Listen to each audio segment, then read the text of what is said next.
మన ప్రభుత్వాన్ని ఎన్నుకునే ఒక అరుదైన అవకాశం మనకు కల్పించింది మన రాజ్యాంగం. రాజ్యాంగం కల్పించిన ఆ హక్కుని పూర్తి స్థాయిలో వాడుకోవాల్సిన బాధ్యత, వినియోగించుకోవాల్సిన బాధ్యత ప్రతి భారతీయుడి పైన ఉంది. మనకు ఎలాంటి ప్రభుత్వం కావాలో, మనకు ఎలాంటి విధానాలు కావాలో, మనకు ఎలాంటి వ్యవస్థ కావాలో నిర్ణయించే అధికారం ప్రజాస్వామ్యంలో ప్రజల చేతుల్లోనే ఉన్నప్పుడు మరి ఈరోజు ఓటును విస్మరించి ఆ తర్వాత నిందించినా ఆ తర్వాత బాధపడ్డ లాభం ఉండదు. కాబట్టి తప్పకుండా అందరూ కూడా దయచేసి బయటికి రండి, ఓటు వేయండి.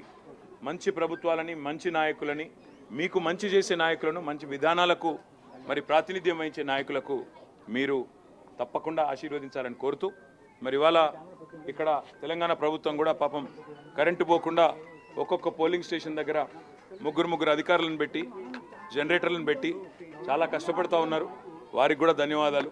అదేవిధంగా దేశవ్యాప్తంగా పోలింగ్ ఏర్పాట్లు మరి సజావుగా జరిగే విధంగా నిర్వహిస్తున్న ప్రతి ఉద్యోగికి కూడా హృదయపూర్వకంగా ధన్యవాదాలు తెలియజేస్తూ ఇవాళ దయచేసి బయటికి రండి, ఓటు వేయండి.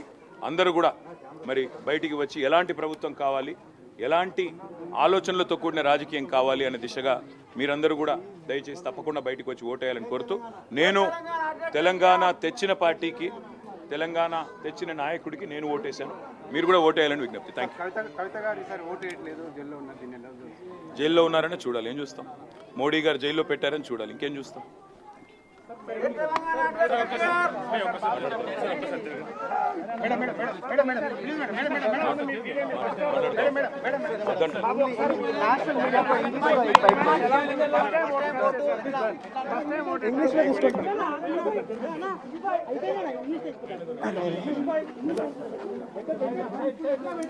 ఈసారి ఉన్నాడా లేడా?